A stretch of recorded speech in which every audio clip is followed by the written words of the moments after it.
सद्गुरु महाराज की जय। श्री सद्गुरु महाराज की जय। श्री सद्गुरु महाराज की जय।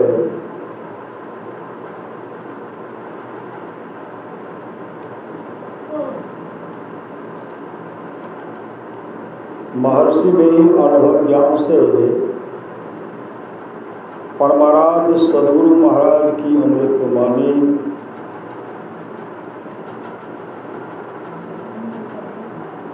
भक्ति मार्ग में उकताना नहीं चाहिए। जो भक्ति मार्ग पर चलता है, भक्ति मार्ग में उकताना नहीं चाहिए।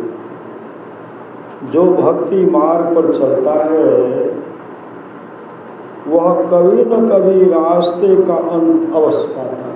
कभी न कभी रास्ते का अंत अवश्य पाता है।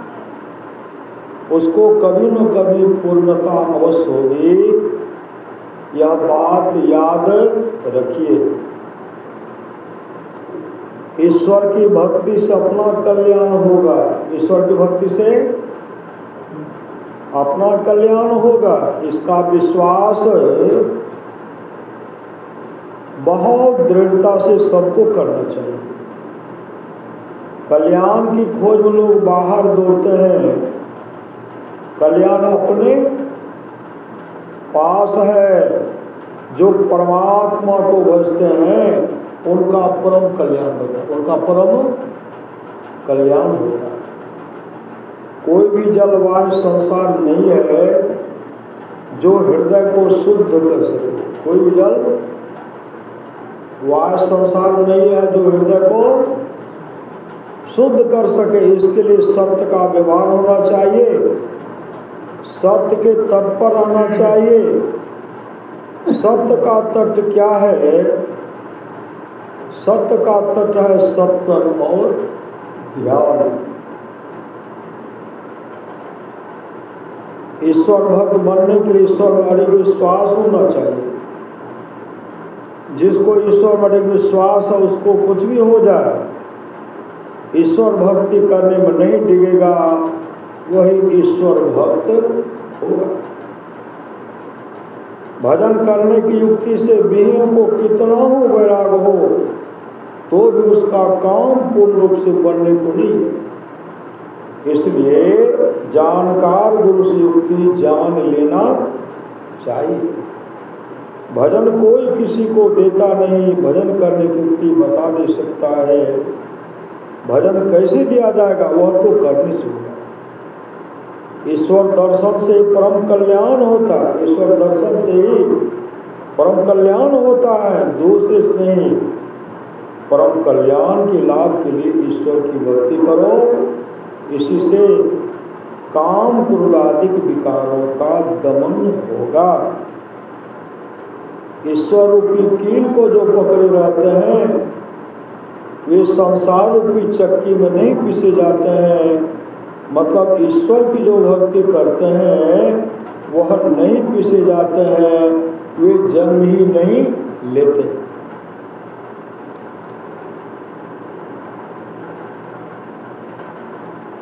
सत्संग करने में बादशाही ठाट बाट की जरूरत नहीं है। वृक्ष के नीचे घास बिछा करके भी सत्संग करने के लिए सदा तैयार रहना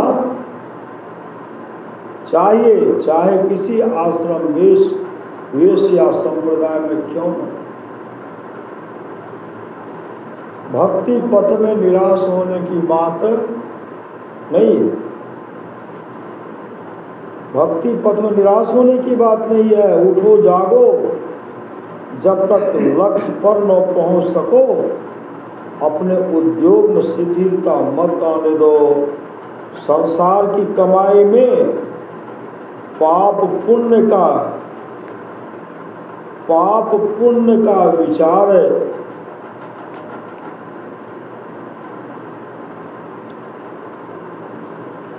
पाप पुण्य का कोई विचार नहीं होता, लेकिन ईश्वर भजन में पाप पुण्य का विचार करके चलना होगा। कोई चाहे कि ईश्वर भजन भी करेंगे और पाप भी करेंगे, उससे ईश्वर भजन नहीं हो। पाप भी करेंगे, ईश्वर भजन भी करेंगे, उससे नहीं हो।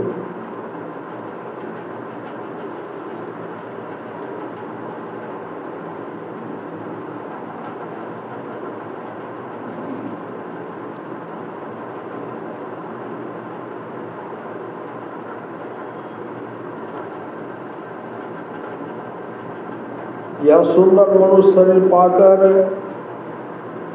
अपना जीवन संसार विषयों में खोलो, लेकिन रोना पड़ेगा। लेकिन क्या होगा? रोना पड़ेगा। इसमें कोई संदेह की बात नहीं है। इसलिए याद रखो, सुअवसर को हाथ से जाने न जाने दो। यह मौका जो है यह निकल रहा है। श्री सद्गुरु महापुरुष की वाणी है। जिस सत्संग में हम लोग बैठे हुए हैं, जिस सत्संग हम लोग बैठे हुए हैं, सत्संग टाटा बिरला के नसीब में लिखा हुआ नहीं है। यह सत्संग श्रद्धालु गुरु के दुलारे, गुरु के प्यारे के झोले में रखा हुआ सत्संग।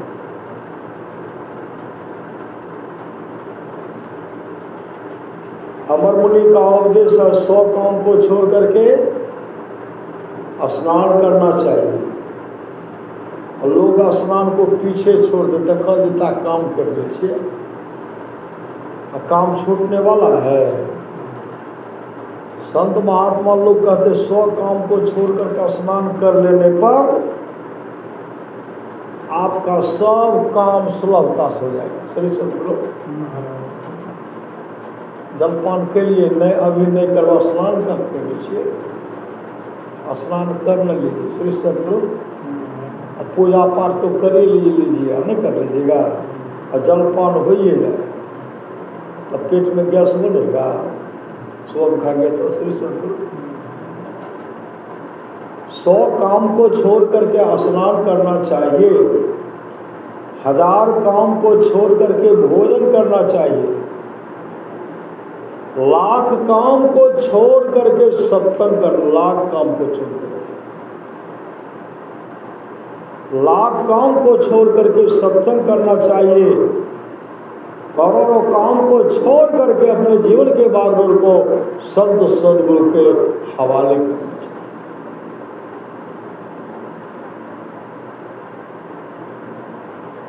राजा जनक के राज दरबार में जब सत्संग होता था ना,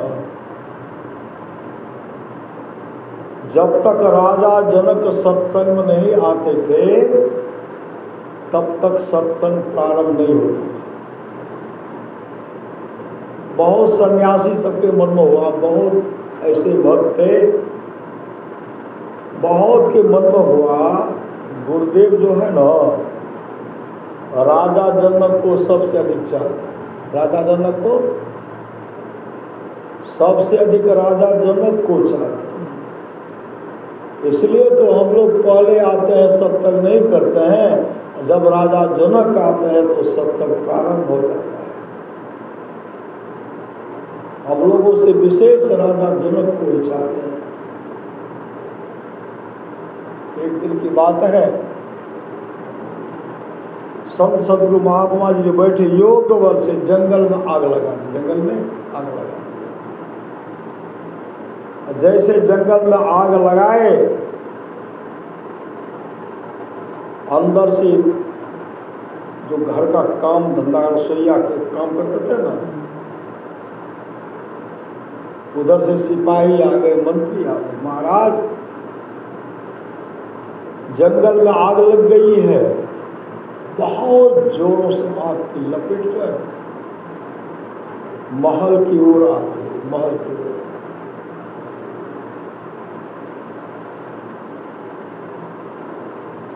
राजा जनक कहते हैं, महाराज आप सत्संग करते रहिए, फिर कहते महाराज राजमहल की ओर आग जो प्रवेश कर रही है, जो भी सन्यासी बैठे तो सन्यासी श्री सदगुरु चलो यहाँ पर,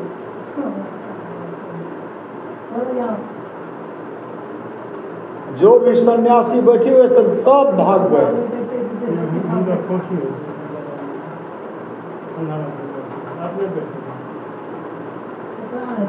श्री सदगुरु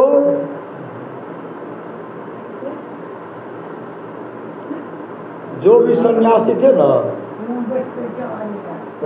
श्री सदगुरु जो भी सन्यासी से सब भाग गए। क्यों भाग गए? झोला को बचाने के लिए, लंगोटा को बचाने के लिए। कपड़ा जो सूख रहा था ना, मेरा कपड़ा तो नहीं जल जाएगा, लंगोटा जल जाएगा, झोला जल जाएगा। भागे और सब जा करके लंगोटा झोला को कपड़ा को बचा करके लाए और तब सत्संग आए। लेकिन उधर सत्संग होइएगा। फिर उधर से आते महाराज,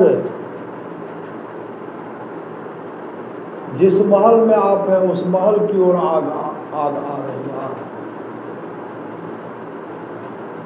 महात्मा जी प्रवचन करना छोड़ दिए। श्री सदगुरु जैसे महात्मा जी प्रवचन करना छोड़ देते हैं, राजा जनक कहते गुरुदेव सत्संग प्रवचन करना क्यों छोड़ दिए? राजमहल की ओर आग आ रही है, आपके महल में प्रवेश कर रही है। राजा जनक कहते गुरुदेव इस राजमहल को एक न एक दिन तो नाश होना ही है। सत्संग मिलेगा कि नहीं मिलेगा इसलिए इसके लिए कहना मुश्किल है। राजमहल को तो नाश होना ही है, लेकिन सत्संग नहीं छूटे, सत्संग नहीं निकल जाए, इसलिए महाराज आप सत्संग प्रारंभ कीजिए। लंगोटी बचा करके, झोला बचा करके सब भिक्षु आ गए थे। उस समय राजा जनक जो इस तरह कहे, इस महल को एक न एक दिन नाश होना है, राजमहल हम भी नहीं रहेंगे, ये तमाम नहीं रहेंगे, इसलिए महाराज सत्संग प्रारंभ कीजिए। उसी समय महात्मा जी कहते बताओ सत्संग का सच्चा अधिकारी कौन है? राजा जनक है कि तुम लोग हो? जो भी भिक्षु थे सन्यासी लज्जित हो गए, अपने सिर को नीचे कर।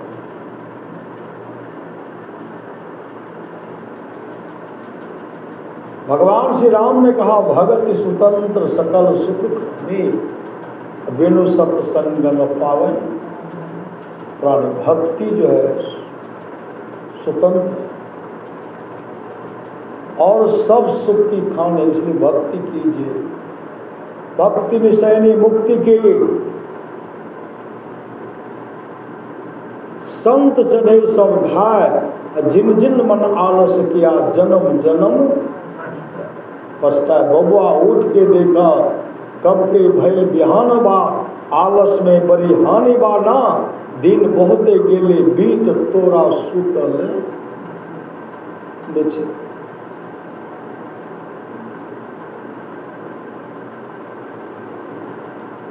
राजा जनक सत्संग करवा रहे थे। सत्संग प्रारंभ होने ही वाला था, एक विशाल अजगर आ गया। अजगर महात्मा जी मंचासीन है और तमाम भक्त श्रोता जो बैठ उठ करके भाग गए। महात्मा जी कहते आप लोग सत्संग तो सुनिए। कहा महाराज अजगर को नहीं देखते हैं, अजगर तो निकल ही जाएगा। अजगर एक टक सदगुरु को देख रहे हैं, मानो आज मेरा उद्धार होने वाला है। एक टक सदगुरु को देख रहे हैं, सदगुरु को देख रहे हैं। उसी समय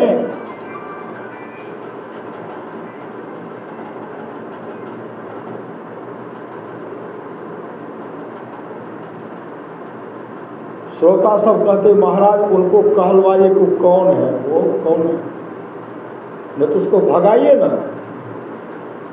महात्मा जी कहते सत्संग सुनने के लिए आए हैं तो सत्संग सुनने के लिए दीजिए ना, आप लोग भी सुनिए, इनको भी सुनने के लिए दीजिए। अब अंतिम में कह देंगे। लगातार सत्संग चलता रहा, अजगर सुनते रहे। सत्संग समाप्ति के बाद जो अजगर था उसी समय अपने शरीर को परित्याग करते, परिवर्तित होता है, दिव्य रूप धारण करते हैं। विष्णु लोक से भगवान विष्णु का पार्षद विमान लेकर के आते हैं और उनको विमान पर बैठा करके हरि कीर्तन करते हुए जब लेके जाने लगे, कहते महाराज वो तो जा रहे हैं, कम से कम उसका परिचय तो पूछिए। तो महात्मा जी कहते हैं आप अपना परिचय तो देते जाइए। तब वो महापुरुष कहते महाराज मैं इसी वंशज में, राजा जनक के वंशज में 7वीं पीढ़ी में राजा अज के नाम से विख्यात था। मैं बहुत बड़ा धर्मात्मा राजा था, मैं बराबर दान पुण्य करते रहता था, लेकिन मैंने एक ब्राह्मण को एक गाय दान में दिया था। दूसरे दिन वह गाय चोरी हो गई, चोर बाजार में बेचने के लाए, मेरे मंत्री जी खरीद लिए। फिर हम अपने गौशाला में रखे, फिर गाय को दूसरे ब्राह्मण को मैंने दान दिया। लेके जा रहे थे, जिनको पहले ढूंढते आ रहे थे, गाय को पहचान, गाय तो मेरा। दोनों आपस में मार पीट करके लहूलुहान हो गए। जब मार पीट करके लहूलुहान होते हैं तो वहां के लोग सब कहते हैं महाराज आप तो ब्राह्मण देवता हैं। अरे राजा जनक के, राजा आज के पास जाइए ना, एक गाय क्या कई गाय आपको दे देंगे, लेकिन मेरे पास वो उचित फैसला किया। लेकिन मैंने उन दोनों ब्राह्मणों का उचित फैसला नहीं किया। दोनों ब्राह्मण मेरे राज दरबार में आपस में मार पीट करके लहूलुहान हो गए, दोनों की मृत्यु हो गई। आकाशवाणी के आए राजा, आज राजा होने के नाते भी आज तुमने 2 ब्राह्मणों का उचित फैसला नहीं किया है, तू अजगर के नाई बैठा रहा है, तू अजगर बनेगा। तो मैंने कहा मेरा उद्धार कैसे होगा? आकाशवाणी की जब तुम्हारे वंशज के लोग सत्संग करेंगे तब तुम्हारा उद्धार होगा। महाराज मैं तो चला गया, कहाँ चला गया? जंगल में जाकर अजगर बन गया। 7 पीढ़ी तक राजा है, 6 पीढ़ी तक का राजा तो सत्संग कराया ही नहीं। 7वें पीढ़ी में जब राजा जनक का अवतार और राजा अभिषेक हुआ तो सत्संग आयोजन रखे। उस सत्संग को हम लोग सुन रहे, श्री सतगुरु सुन रहे, और जिसके चलते आज मेरा परम उद्धार हो रहा, मैं जा रहा हूँ। श्री सतगुरु अच्छे लोगों की प्राप्ति हो गए, इस सत्संग का फल है। सुन समझे जन मुदित मनो मज्जहि अति अनुराग, लहाय 4 फल अक्षत तनु साधु समाज। प्रयाग जो साधु समाज उपदेशों को आनंद मन से सुनकर समझते हैं, वे मानो प्रयाग में प्रेम के साथ स्नान करते हैं और वे इससे 4 फल अर्थ धर्म काम और मोक्ष शरीर रहते पा लेते हैं। शरीर रहते पा लेते हैं, अर्थ धर्म काम और मोक्ष शरीर रहते पा लेते हैं।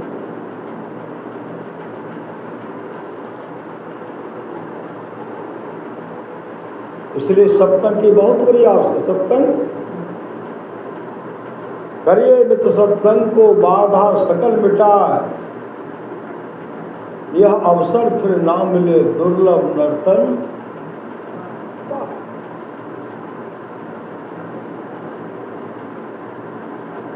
सुन समझे जन मुदित मनो मज्जहि अति अनुराग, लहाय 4 फल अक्षत तनु साधु समाज।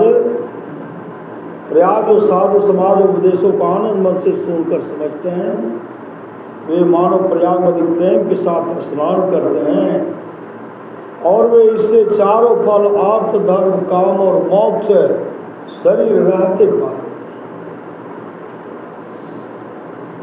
मज्जन फल देखे तत्काला काको है पिक बकाओ मराला, सुन आचरण करे जन कोई, सत्संगति महिमान है गोई, वाल्मीकि नारद घट जोनी, निज निज मुखन कहे निज होनी, जलचर थलचर नवचर नाना, जे जल चेतन जीव जहाना, मति की रति गति भूत भलाई, जब यही जतन जहाँ जय पाए, सो जानव सत्संग प्रभाव लोको वेदना अनुभव। तमाम चीजें आज तक जिस किसी को प्राप्त हुआ है सत्संग के प्रभाव से वह जानना चाहिए। लोक और वेद में इसके मिलने का दूसरा कोई उपाय नहीं है। श्रीमद् भागवत महापुराण को रट करके पढ़िए। राजा परीक्षित को जब श्रृंगी ऋषि का श्राप पड़ा ना, 7वें दिन तक्षक तुमको दंश करेगा, जो मेरे पिताजी के साथ इस तरह का दुर्भार किया है। 7वें दिन तक्षक उनको दंश करेगा, उसकी अधिपति होगी, वो नरकगामी होंगे। राजा परीक्षित अपने पुत्र जन्मेजय को राज सिंहासन में बिठा दिए, राज सिंहासन बिठाया और संतों की टोली में 88,000 ऋषि मुनि के पास पहुंच गए। महाराज मेरी रक्षा कीजिए, महाराज मेरी रक्षा कीजिए, महाराज मेरी रक्षा कीजिए, मेरे सामने मौत ही मौत दिखाई पड़ रही, महाराज मेरे उद्धार का मार्ग चुनिए। तमाम ऋषि मुनि कहते देखिए आपका उद्धार, आपका उद्धार तो एक ही महात्मा कर सकते। उसी समय सुखदेव मुनि का पदार्पण हो गया। श्री सद्गुरु श्रीमद् भागवत महापुराण को सुखदेव मुनि का पदार्पण हो गया। एक पर एक महात्मा जी बैठे हुए। सुखदेव मुनि कहते हैं महाराज मेरा कल्याण कैसे होगा, मेरा कल्याण? इतने भयभीत हो गए, महाराज मेरा कल्याण को क्या कैसे होगा?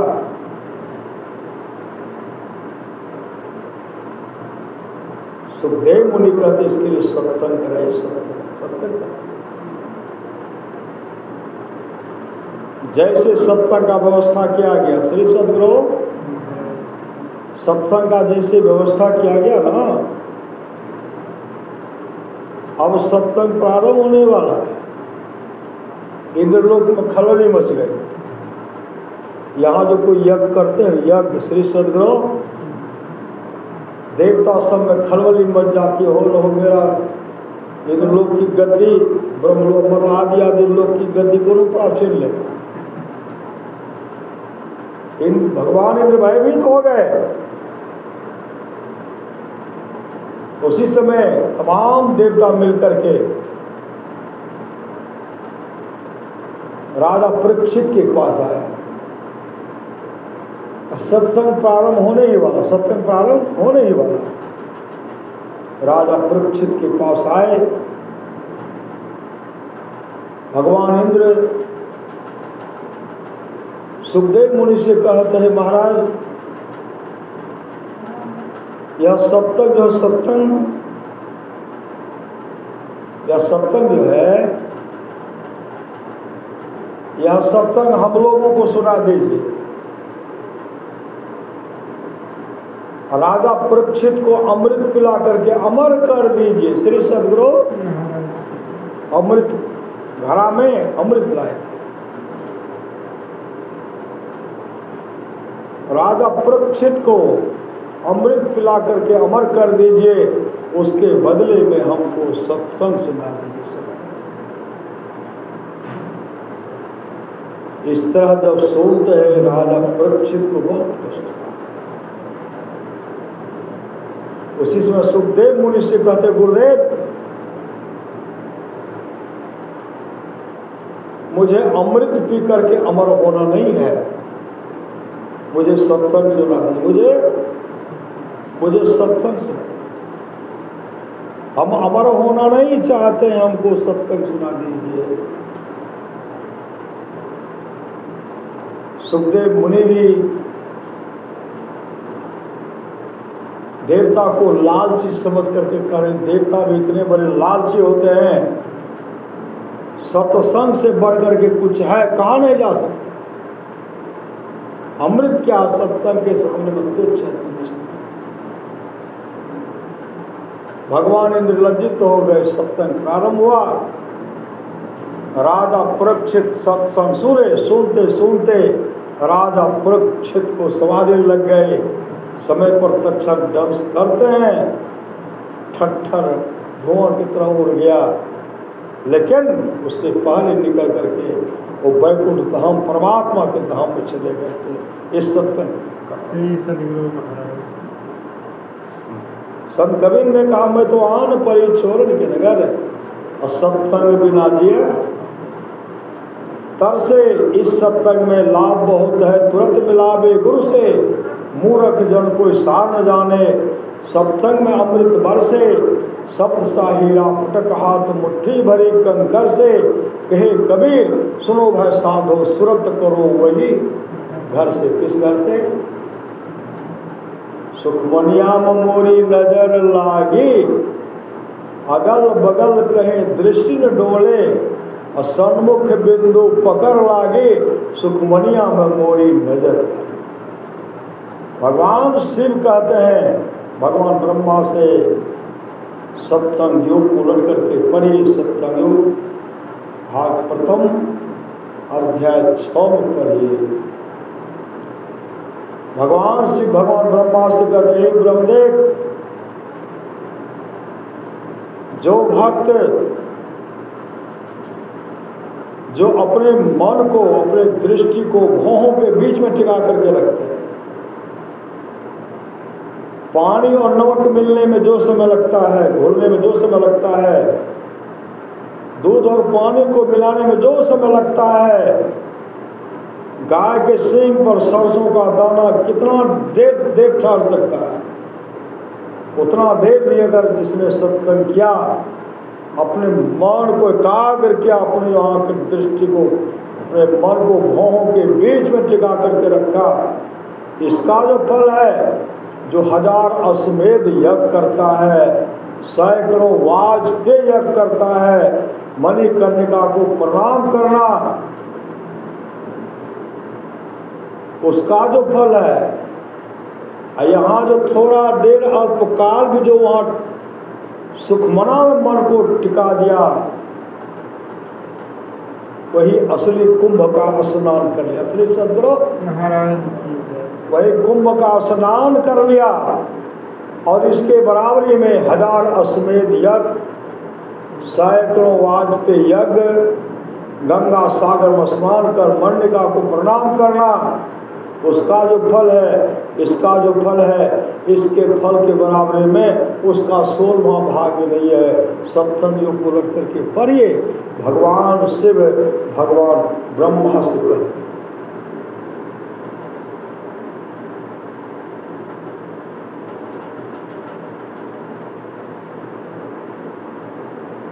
अमर कथा श्री सद्गुरु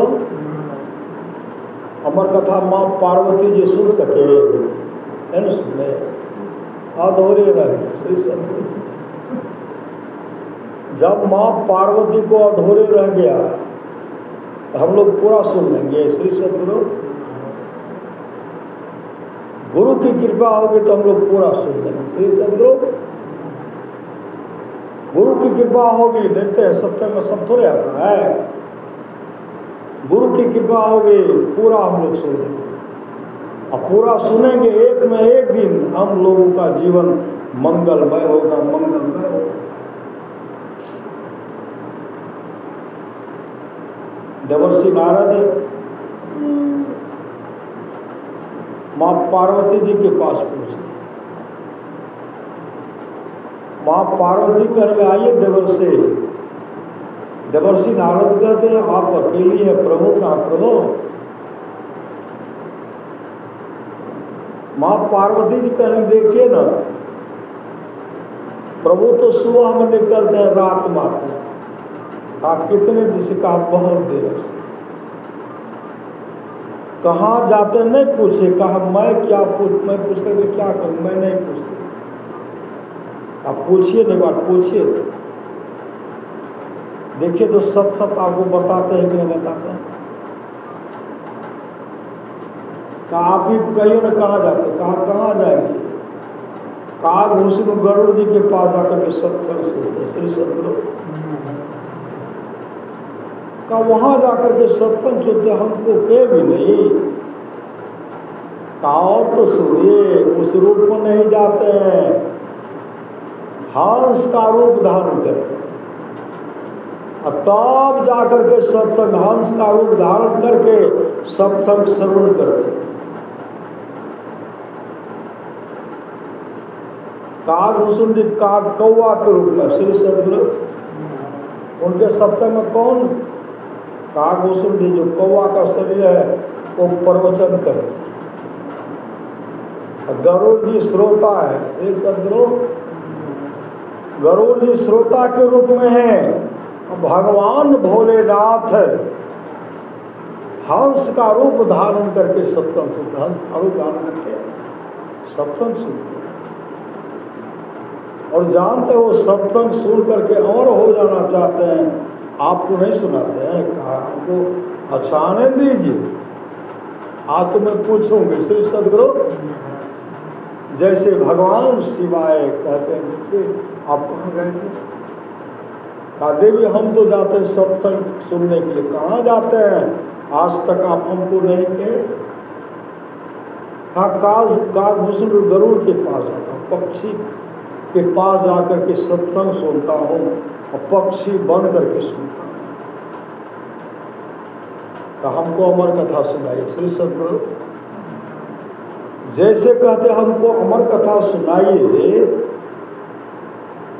भगवान शिव कहते आज तक तो कभी सत्संग के बारे में, ये तो सत्संग उत्संग कर बैठी है श्री सदगुरु। इसको सत्संग में मन नहीं लगता, आज अमर कथा सुनेंगे। कहा कोई आया भी था, भगवान शिव कहते कोई आया भी था, पट ध्यान बैठ गए तो देखते देवर्षि नारद कैसे कैसे सब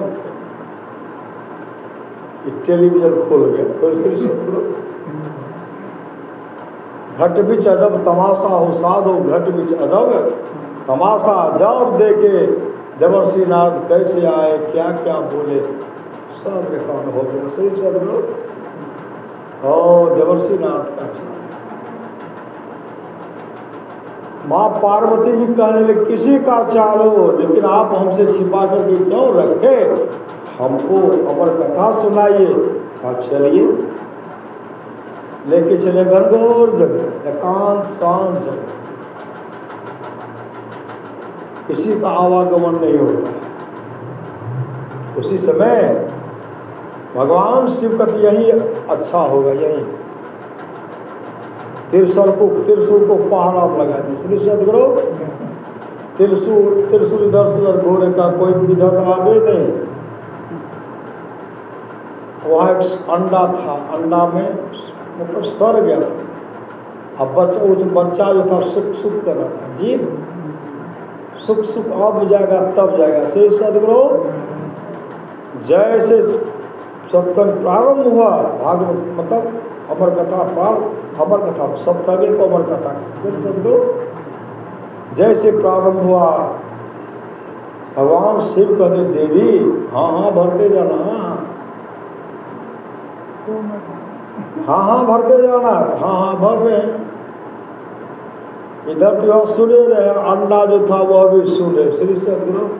उसमें जीव जो अब तब कर रहा था स्वस्थ हो गया। जो अंडा सड़ने के लिए आधा भाग सड़ गया था वो स्वस्थ हो गया, उसमें बच्चा हो गया, पंख हो गया श्री सदगुरु, पंख हो गया। इधर माँ पार्वती जी सो गए। श्री सदगुरु माँ पार्वती जी सो गई, अमर कथा समाप्त हो गया। श्री सदगुरु अमर कथा समाप्त हो गया। भगवान शिव कहते देवी आप कब सो गए? कहा महाराज मैं तो बहुत पहले सो गई। कहा अमर कथा आपने सुनी? कहा पूरा नहीं सुनी। तब कौन सुन रहा था? त्रिशूल को कहे कि जाओ देखो तो, जाकर के देखो तो कौन सुन, उसको लाओ। जैसे त्रिशूल आगे बढ़ता है, सुग्गा था उसमें जान आ गया। श्री सदगुरु उड़ते हुए जा रहे हैं, पीछे से त्रिशूल जा रहा है। कई जगह भ्रमण किए, कहीं उनको स्थान नहीं मिला। श्री सदगुरु भगवान वेद व्यास की धर्म पत्नी वो माँ जमहाई हाफी ले रहे थे, उसी में मुंह खुला होता प्रवेश कर गए। श्री सदगुरु जैसे प्रवेश कर गया, मुंह खुला हुआ था, हाफी लड़ते रहा, घुस गया। श्री सदगुरु घोष गया तो त्रिशूल परिक्रमा करके श्रीमद् भागवत महापुराण को उलट करके पढ़ी, उसमें आया है कहानी। परिक्रमा की चारों तरफ परिक्रमा करते हैं, लेकिन वो तो अमर हो गए थे। त्रिशूल वहां से वापस आते हैं। भगवान शिव कहते कौन था? कहा महाराज एक महात्मा जी के धर्मपत्नी के मुख में चला गया। श्री सदगुरु उसको कैसे कहा? नहीं भले नहीं, उस पर तुम प्रहार नहीं, भले प्रहार नहीं किया। अब होते होते उनको हो गया 12 वर्ष। श्री सदगुरु 12 वर्ष हो गया। 12 वर्ष जब हुआ ना, भगवान वेद व्यास कहते पुत्र तू गर्भ से बाहर आ, अरे माँ को कष्ट मत दे। कहा नहीं पिताजी मैं बाहर नहीं था, मुझे माया सताएगा। श्री सदगुरु हमको माया सताएगा, हम माया में नहीं जा सकते हैं। बाहर जब जाएंगे तो हमारी मृत्यु हो सकती है। भगवान शिव के त्रिशूल मेरा पीछा नहीं छोड़ेगा, वो आ ही जाएंगे। कहा बेटा तुम बाहर हो जा, अब तेरा कोई कुछ नहीं बिगाड़ सकता। 12 वर्ष हो गया तब माँ के गर्भ से निकले और चुट्टा कमंडल आसन लेकर के चल दिए। श्री सदगुरु श्रीमद् भागवत महापुराण पढ़ करके पढ़ी, उसमें है चुट्टा कमंडल लेकर के आसन लेकर के चल दिए। इधर से वेद व्यास जी बेटा बेटा बेटा बेटा बेटा कहाँ जा रहे हो? बेटा सुनो तो, वो तो माया त्यागी महापुरुष थे, संत सदगुरु थे। सत्संग सुन करके वो अमर हो गए थे। वृक्ष की लता, वृक्ष का पत्ता, वृक्ष का महाराज, अरे सुखदेव मुनि वो तो माया से परे हैं, माया से परे हैं, मोक्ष के अधिकारी हैं, वो परमात्मा के तुल्य हो गए। वो कभी आने वाले नहीं है, वो कभी आने वाले नहीं है। सीधे चले, कहाँ चले? वैकुंठ लोक चले, वैकुंठ लोक। भगवान विष्णु के पास पहुंचते, भगवान विष्णु उनको देखे, सेवा सत्कार सम्मान तो किए। भगवान विष्णु कहते कहाँ आए हो? सुखदेव मुनि कहते हम वैकुंठ लोक आए हैं। भगवान विष्णु कहते गुरु धारण किए, भजन वेद लिए हो। भजन वेद संत कबीर की माने गुरु बिन माला फेरता, गुरु बिन करता दान, सो सब निष्फल क्या पूछो वेद। पुराण गर्भ जोगेश्वर गुरु बिना लागा हरि पद सेव, कहा कबीर वैकुंठ में उलट बिना सुख दे। कहा गुरु धारण किए हो? कहा नहीं।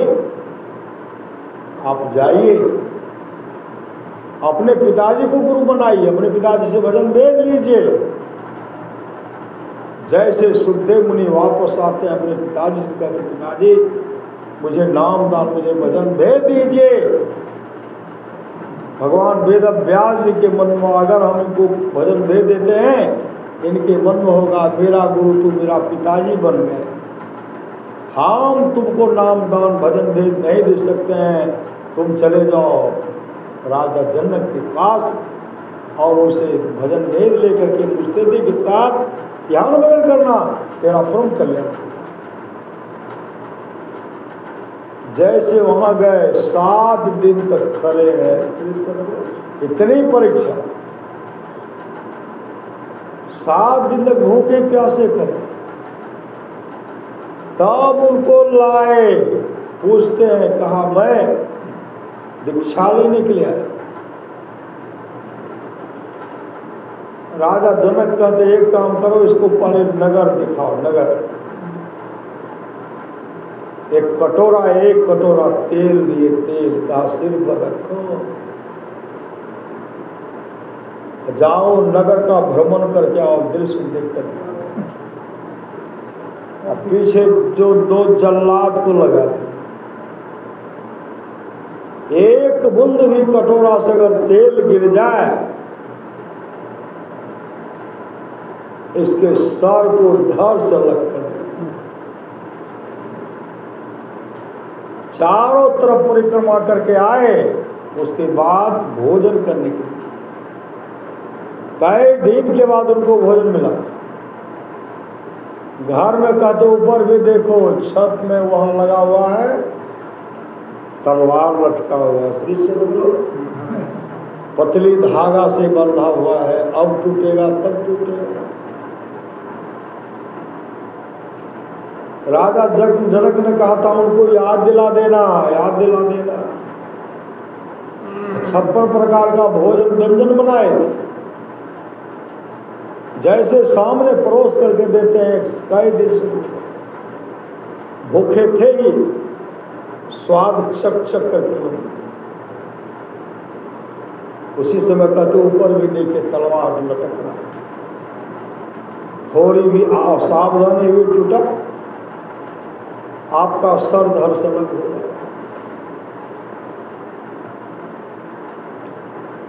उसी समय खाना पड़ा, सबको मिला दिए, पट खा लिए। श्री सद्गुरु विलंब नहीं किए। राजा जनक कहते हैं अच्छा यह बताओ, नगर जो देखने के लिए गया था, मेरे नगर का वर्णन करो। कहा महाराज मैंने कुछ नहीं देखा, नगर में कुछ नहीं देखा। कहा किसी को नहीं देखा, तब क्या देखा?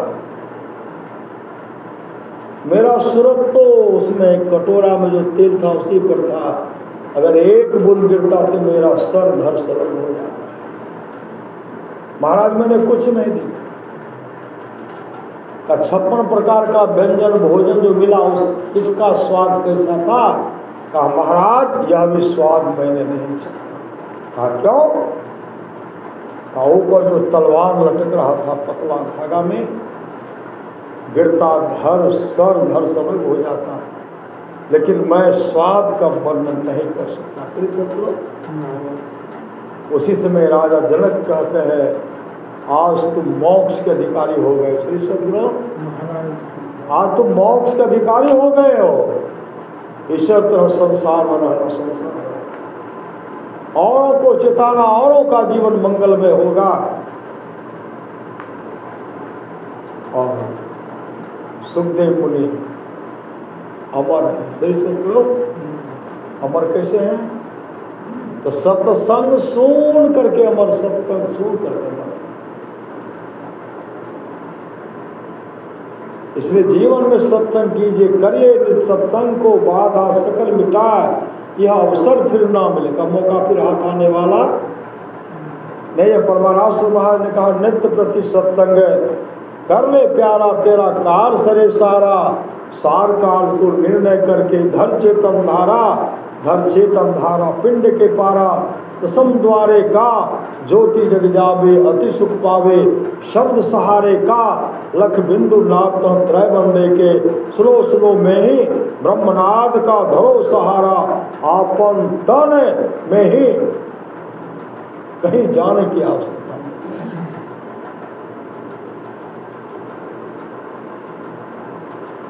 भक्ति कहाँ प्रारंभ होने, भक्ति कहाँ जाएगी? भगवान नाम वशिष्ठ जी का संवाद है, जो वाणी और विचार के द्वारा अपने आहार व्यवहार से, जो वाणी विचार के द्वारा अपने पिताजी को प्रसन्न कर लेते, अगर पिताजी खुश हो जाते हैं, ब्रह्मा विष्णु महेश खुश हो जाते हैं। पिताजी के खुश होने से ब्रह्मा विष्णु महेश खुश हो जाते हैं। जो वाणी विचार के द्वारा अपने माँ को प्रसन्न कर लेते, अगर माँ खुश हो गए, लक्ष्मी सरस्वती पार्वती जी खुश हो जाती है। जो भाई भाई में प्रेम से रहते, तमाम देवता खुश हो जाते हैं। जो गोतनी गोतनी में प्रेम से रह रही है, तमाम देवियाँ खुश हो जाती हैं। जो गुरु को प्रसन्न कर लेते हैं, विश्व ब्रह्मांड में जितने ऋषि मुनि हैं सब खुश हो जाते हैं। कहीं जाने की आवश्यकता नहीं है। पर महाराज श्री महाराज की माने स्त्रियों के लिए मोक्ष के हेतु उनके घर में सास ससुर माता पिता पति जो हैं, पति की सेवा करेगी, सास ससुर की सेवा करेगी, माता पिता का सेवा करेगी, गुरु से युक्ति लेकर के ईश्वर भजन करेगी, वो मोक्ष को प्राप्त करेगी। मोक्ष कहे जाने की आवश्यकता नहीं है। संत कबीर ने कहा, मोह को कहाँ ढूंढे बंदे, मैं तो तेरे पास में, ना मैं मंदिर ना मैं मस्जिद ना काबे कैलाश में, खोजी हो तो तुरंत मिली है पल भर के तलाश में, खोजी हो तब न मिलेगा।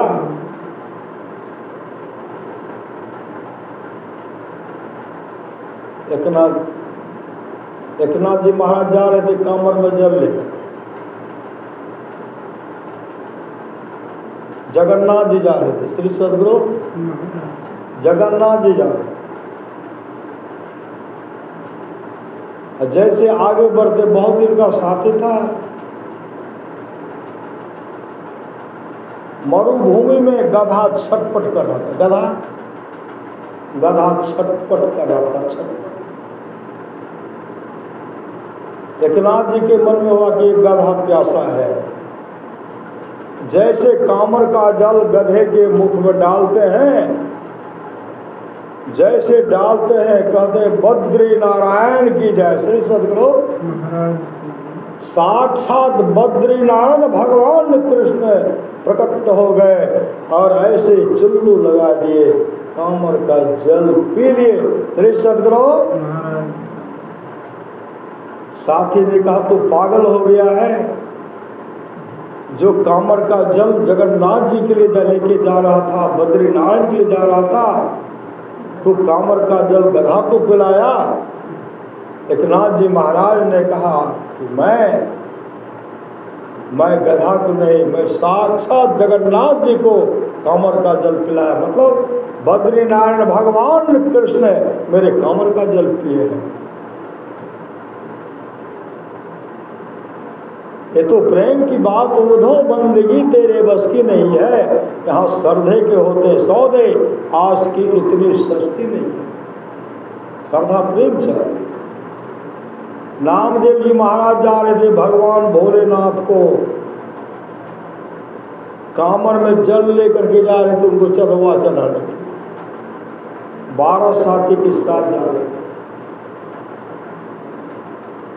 4 वर्ष की अवस्था में नामदेव जी महाराज को भगवान विट्ठल अपने हाथ से उनको भोजन कराते थे, अपने हाथ से दूध पिलाते थे।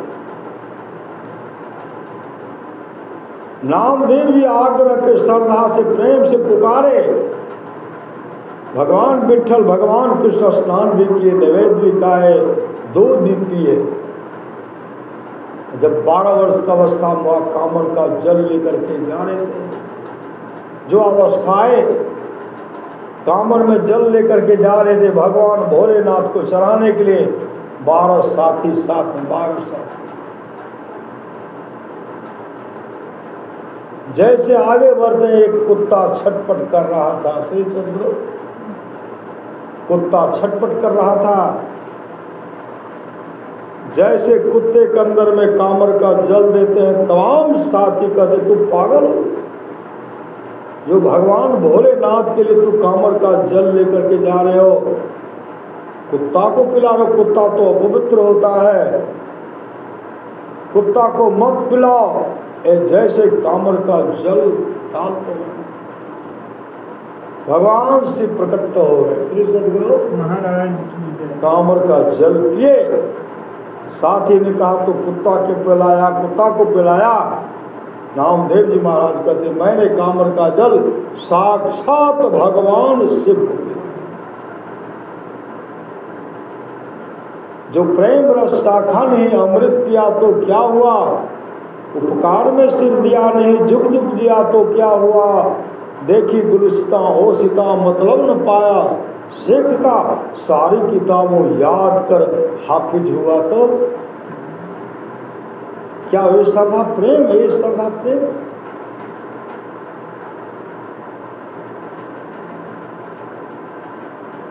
संत ज्ञानेश्वर का जब ख्याति फैला ना, संत ज्ञानेश्वर पहुंचे हुए संत सदगुरु बन गए। नामदेव जी महाराज पहुंचे हुए संत बन गए। एकनाथ जी महाराज जब सत्संग करते तो उनके सत्संग में गंगा आती थी, गंगा सत्संग सुनने के आती थी। संत ज्ञानेश्वर पहुंचे हुए संत सदगुरु बन गए। नामदेव जी महाराज कहते महाराज आप मेरे संग चलिए, हम धर्म का प्रचार करेंगे। श्री सद्गुरु वैदिक सनातन धर्म का प्रचार करेंगे, आप हमको साथ दीजिए, घूम घूम करके प्रचार करेंगे। नामदेव जी महाराज कहते नहीं नहीं, हम नहीं, आपके साथ नहीं जाएंगे। श्री सद्गुरु हम नहीं जाएंगे। संत ज्ञानेश्वर कहते दोनों आदमी रहेंगे ना, धर्म का प्रचार करेंगे। नामदेव जी कहते नहीं नहीं, हम आपके साथ नहीं जाएंगे। तो संत ज्ञानेश्वर कहते तब आप क्या कीजिएगा? क्या मैं अपने भगवान विट्ठल का पूजा करूंगा। श्री सद्गुरु कोई कभी विट्ठल कहते थे, कभी पांडुरंगा कहते थे, कभी कृष्ण कहते थे। हम पांडुरंगा का पूजा करेंगे, पांडुरंगा का पूजा करेंगे। पांडुरंगा जैसे कहते पांडुरंगा का पूजा करेंगे। संत ज्ञानेश्वर कहते चलिए न धर्म का प्रचार करेंगे। बहुत आग्रह जब करते हैं तो नामदेव जी महाराज कहते हैं जिसमें पांडुरंगा कह देंगे कि नामदेव तुम जाओ, संत ज्ञानेश्वर के साथ जाओ, धर्म का प्रचार करो। जिसमें वो कहेंगे उसी से वो जाएंगे, नहीं तो हम जाने वाले नहीं। भगवान विट्ठल पांडुरंगा का मूर्ति, संगमरमर का मूर्ति था। इतने श्रद्धा प्रेम से संत ज्ञानेश्वर उनको कह रहे थे। नामदेव जी महाराज इतने श्रद्धा प्रेम से कहते हैं मैं पांडुरंगा को छोड़ करके कहीं नहीं जा सकता। जब वो कह देंगे तब मैं जाऊंगा। भगवान पांडुरंगा को रहा नहीं गया। श्री सद्गुरु पांडुरंगा तो संगमरमर का पत्थर का था, वहां से टहलते हुए आते। श्री सद्गुरु मंदिर से टहलते हुए आए और नामदेव जी का हाथ पकड़ करके संत ज्ञानेश्वर के हाथ में रखते हुए कहते हैं दोनों आप धर्म का प्रचार कीजिए। श्री सद्गुरु दोनों धर्म का प्रचार कीजिए। ये सदा प्रेम है। पत्थर भी चल दिए न चल दिए, कहते पत्थर भी पिघलता है, नहीं पिघलता है।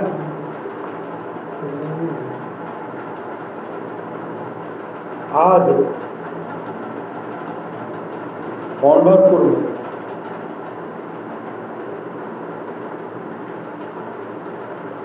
पुंडलिक के बारे में आप लोग जानते। पुंडलिक को पुंडलिक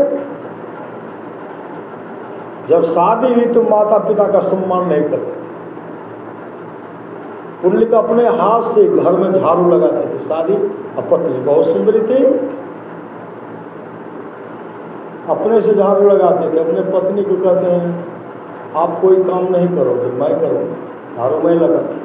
और जब माता पिता के सामने कभी झाड़ू नहीं लगाते थे। आप बैठिए, मैं भोजन बनाऊंगा, आपको मैं खिलाऊंगा, सब घर का काम मैं करूंगा, आप बैठिए। इसलिए पत्नी को कहते हैं। अब पत्नी पहले रात तो गई थी, पति झाड़ू लगा रहे हैं, पत्नी के मन ऐसा ही नहीं होगा यहाँ से सदगुरु झाड़ू लगाए, चौका बर्तन किए, बर्तन माजे, भोजन बनाए। पत्नी कहते आप स्नान कीजिए, अपने भी स्नान किए। अब पत्नी को परोस करके खिलाते। श्री सदगुरु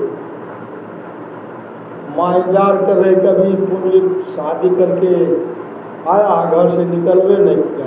12 दिन हो गया। श्री सदगुरु 12 दिन तक घर से जब नहीं निकले ना, पुंडलिक की माँ ऐसे झांक करके देखती है, पुंडलिक अपने से झाड़ू लगा रहा है। श्री सदगुरु बर्तन मांज रहा, सब काम देखे पुंडलिक के कर रहे। भोजन बना करके पत्नी के सामने रखते, कहते भोजन आप कीजिए। पत्नी कहते आप भी करने नहीं, पहले आप कीजिए तब मैं बात करूँगा। माँ देख लिए, माँ के मन में हुआ पुंडलिक तो बहू को बिगाड़ दिया। श्री सदगुरु पुंडलिक बहू को बिगाड़ दिया। पुंडलिक की माता पिता जिस तरह का पाप कर रहे थे ना, पुंडलिक की पत्नी सुन ली। पुंडलिक की पत्नी पुंडलिक से कहने लगी देखिए मेरा सुख आपके माँ से बर्दाश्त नहीं हो रहा, माँ को बर्दाश्त नहीं हो रहा। देखिए ना आप माता जी इस तरह बोल रहे थे, पुंडलिक गौर से सुनते तो माँ बोल रही थी कि पुंडलिक ने बहू को बिगाड़ दिया, पुंडलिक ने बहू को बिगाड़ दिया। उसे पुंडलिका है माता पिता का सब सामान फेंक दिया, घर से बेघर चले जाओ, निकाल दिए। धक्का मार करके घर से माता पिता को बेघर कर दिया। कई वर्षों के बाद जब पुंडलिक की पत्नी गर्भवती हुई, पुंडलिक की पत्नी कहने लगी देखिए अब तो मेरा पूरा देख रेख करने वाला आदमी चाहिए। पुंडलिक कहता हम तो करेंगे। कहा आप तो करते ही है ना, और काम न चाहिए? और काम है तो काम करने वाले को रखो। पुंडलिक की पत्नी कह रही काम करने वाले को रखिएगा तो भोजन लेंगे, रुपया लेंगे, वस्त्र लेंगे। इसलिए माँ को खोजी। मानो वस्त्र लेगी न रुपया लेगी, और बचा खुचा जो भोजन है माँ खा लेगी। मेरा पुराना साड़ी माँ पहन लेगी। पुंडलिक कहते ठीक कर रहे। श्री सदगुरु गट्ठर बांधे, गट्ठर बांध करके जैसे घर से निकले, गांव के लोग कहते भैया पुंडलिक कहाँ जा रहे हो? कहा तीर्थाटन करने के लिए जा रहा हूँ। कहा तीर्थाटन करने के लिए जा रहे हो? माता पिता को धक्का मार करके घर से बाहर कर दिया पापी, और चला है तीर्थाटन करने। तुम्हारे माता पिता कहाँ दर दर का ठोकर खाते होंगे, और चला है तीर्थाटन करने के लिए। पुंडलिक मुंह को फेर लिए, दूसरे रास्ता अपना लिया। अब किसी को देखते थे बगल को हो जाते थे। होते होते एक ऐसे जगह पर पहुंचे, अभी सुनने तो गिर जाओ संत समागम, समन लाभ कछुआन बिनु हरि कृपा न हो सो गावे वेद पुराण। ऐसे जगह पर पहुंचे जिस जगह पर सत्संग हो रहा था। अब हम लोग कहाँ सत्संग कर रहे हैं? सुरेंद्र बाबू क्या सत्संग कर रहे हैं। श्री सदगुरु कौन कौन आए हैं? भागशाली सब आए हैं। सत्संग में हनुमान जी आते हैं, भगवान शिव भी आते हैं, 33 करोड़ देवता तक सत्संग आते हैं। ऐसा मत समझे कि जगह खाली पड़ा हुआ है, देवता सब बैठे। श्री सदगुरु हनुमान जी भी सत्संग आकर के बैठते। जैसे वहां पहुंचे, कुकुरसी का प्रवचन हो रहा था। वहां 3 दिव्य सुंदरी मां, 3 दिव्य सुंदरी मां है जिसके हाथ में फूल का माला है। तीनों मां कुकुरसी के चरण पर रख करके प्रणाम करके बगल में खड़ी हैं। पुंडलिक इनको देख रहे हैं। पुंडलिक के मन में हुआ, इतनी दिव्य सुंदरी मां को मैं तो कभी नहीं देखा, और इन मां का चरण स्पर्श करना चाहे। दिव्य सुंदरी देख कर, दिव्य सुंदरी मां भक्ति भाव से भरी परी मां है। कुकुरसी के चरणों पर फूल का माला रख करके माथा टेक करके खड़ी है वो मां। पुंडलिक के मन में हुआ, इस मां को प्रणाम करना चाहिए। जैसे आगे बढ़ते हैं, पुंडलिक उस मां का चरण स्पर्श करना चाहते हैं। मां पीछे हट गई और हट करके कहने, पापी, घर में तो माता पिता को प्रणाम नहीं करता है, माता पिता को भोजन नहीं देता, माता पिता को धक्का मार मार करके घर से बेघर कर दिया। पापी चला है अपवित्र हाथ से मेरा चरण स्पर्श करने के लिए। तेरा मन अपवित्र, तेरा तन अपवित्र है, हाथ अपवित्र है, और इस अपवित्र हाथ से मेरा चरण स्पर्श करके प्रणाम करके मुझ पर पाप चढ़ाना चाहता। पापी हट। पुंडलिक पीछे हट गए और कहने लगे, माँ, मेरे घर पर जो घटना घटा, कहा पापी माता पिता को घर से बेघर कर दिया। कहा माँ, ये घटना तो मेरे साथ घटा है। मैं अपने माता पिता को घर से बेघर कर दिया, माता पिता को ढूंढने के लिए जा रहा हूँ। वो माँ करे, पापी माता पिता से काम करवाना, काम जो पड़ा है श्री सदगुरु, माँ से काम करवाना है।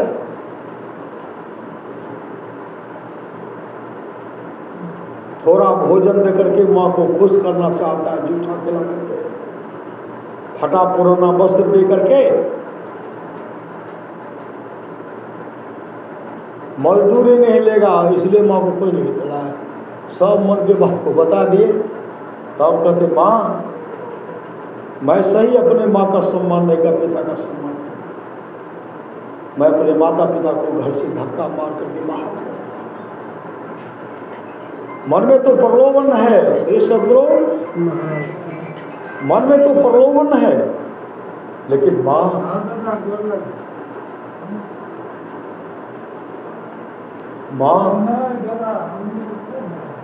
मेरा उद्धार कैसे होगा श्री सदगुरु, माँ मेरा उद्धार कैसे होगा। तब पापी, उद्धार अब तेरे जीवन उद्धार कर। इतनी श्रद्धा प्रेम से रोए, बिलक बिलक करके रो रहे हैं।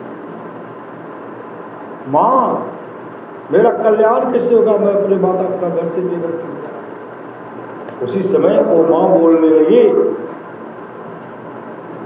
कल्याण चाहता है तो भजन भेद लेकर के अमुक गांव के मंदिर में तुम्हारे माता पिता हैं, उस माता पिता का सेवा करो, भरपूर सेवा करो। आंख से आंसू बहे, सुख का आंसू।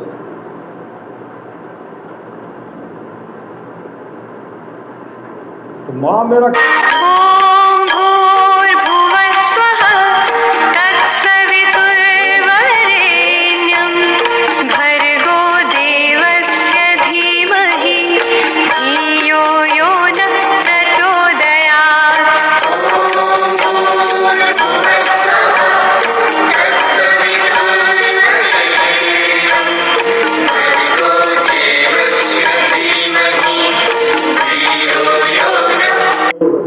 माँ गंगा का मैं आए तो क्या है।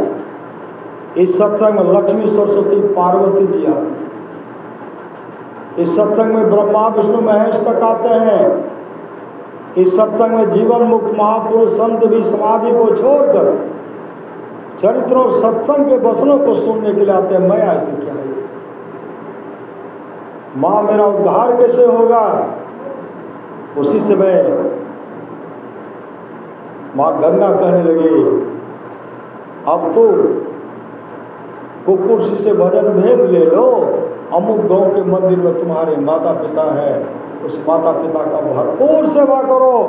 माँ के आंख से आंसू, पिता के आंख से आंसू में सुख का आंसू और यह कहे कि मेरा पुत्र बहुत अच्छा है। जिस दिन इस तरह का आशीर्वाद मिल गया, जाहो बेटा तोरा कभी दुख के मुख नहीं देखे पड़ता, जाहो बेटी तोरा कभी दुख के मुख नहीं देखे पड़ता, कभी दुख का मुख नहीं देखना पड़ेगा। इसलिए दीक्षा ले लो, अमुक गांव के मंदिर में तुम्हारे माता पिता हैं, भरपूर सेवा। तब भजन भेद लेकर के गांव उस मंदिर में पहुंचे, माता पिता का भरपूर सेवा किए। कैसा सेवा? जाड़े के समय में गर्म पानी की व्यवस्था करते थे, अग्नि सेवन कराते थे, गर्मी के समय पंखा झेलते थे। श्री सदगुरु माता पिता को स्नान कराना, जलपान भोजन कराना, संधि उपासना कराना। माता पिता भोजन करके सोते थे तो पुंडलिक माता पिता के चरण को सहलाते थे। इतने श्रद्धा प्रेम से माता पिता के चरण को सहलाते थे ना। अब धीरे धीरे किवाड़ बंद करके सेवा करते हैं। श्री सदगुरु किवाड़ बंद करके सेवा करते हैं।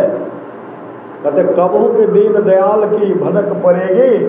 हाँ, जो किवाड़ बंद करके सेवा करते थे, उसी समय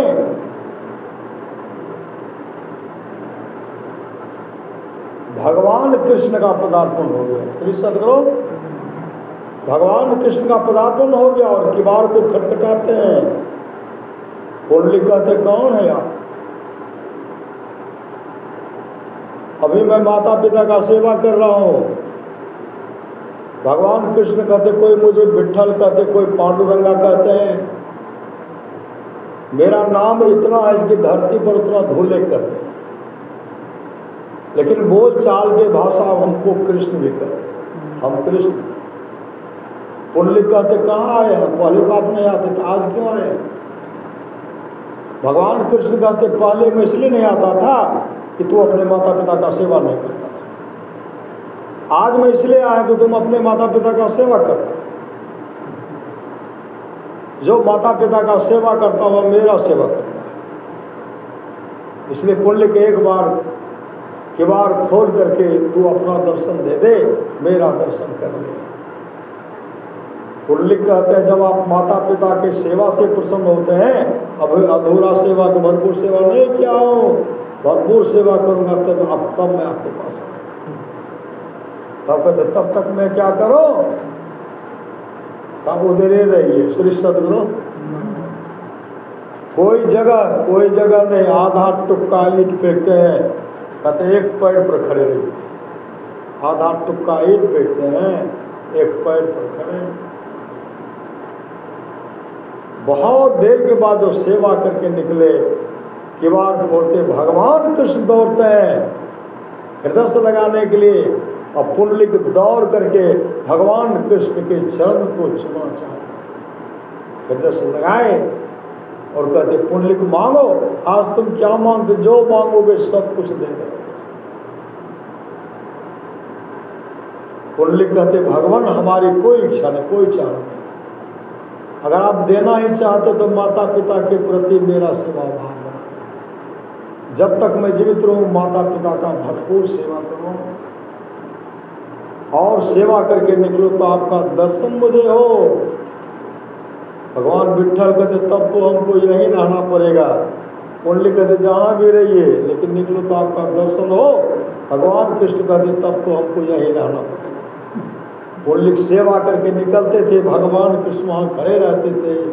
आज भी पंढरपुर में पुंडलिक और कुकुरसी का समाधि मंदिर है, और भगवान विठ्ठल पाषाण के रूप में खड़े हैं। भगवान विठ्ठल भगवान कृष्ण अपने दोनों भक्तों को देखते हैं, और दोनों भक्त अपने इष्ट को देखते हैं। यह श्रद्धा प्रेम है। श्री सदगुरु कह जाने का आवश्यकता है नहीं जाने का आवश्यकता। हर बात को भूलो, भले माँ बाप को मत भूलना।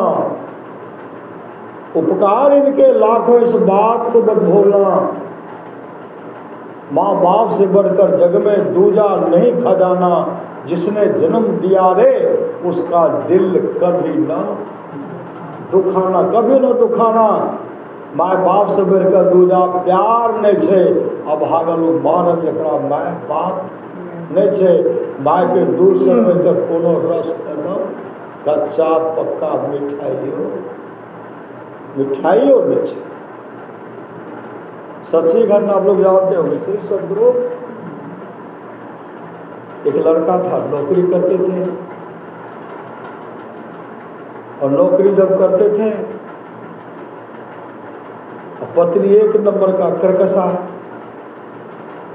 पति को कटु शब्द का प्रहार बराबर क्या करते थे। अब पति नौकरी जब करते थे, सब छुट्टी होगी तब आएंगे, बराबर फोन, कहाँ हो जी, कहाँ हो जी। सिर्फ अब पहले कते बढ़िया करे हे यो नहीं करे, अब यो कहे छे कहाँ हो जी, कहाँ हो जी।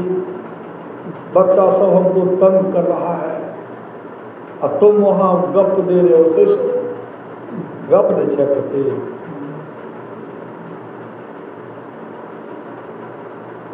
तो पतिदेव क्या कहते, देखो ना माँ का तबीयत खराब हो गया था, हम माँ के पास आ गए और उधरे रहो, अब माँ के पास रहो। श्री सदगुरु इधर मत टहलो। श्री सदगुरु अब पूरे मंत्र दे रहे, झाड़ फूक कर रहे हैं।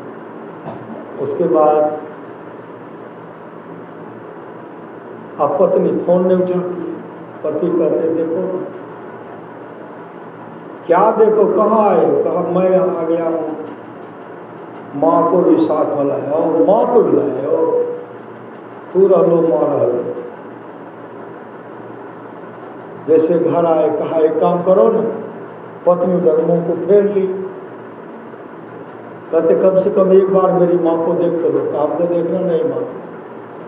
कहा कम से कम एक बार तो देख लो, माँ को संग लाया। मतलब गुस्सा अवस्था में नागिन के रूप में ऐसे देखती है तो उसी की माँ है। श्री सदगुरु उसी की माँ,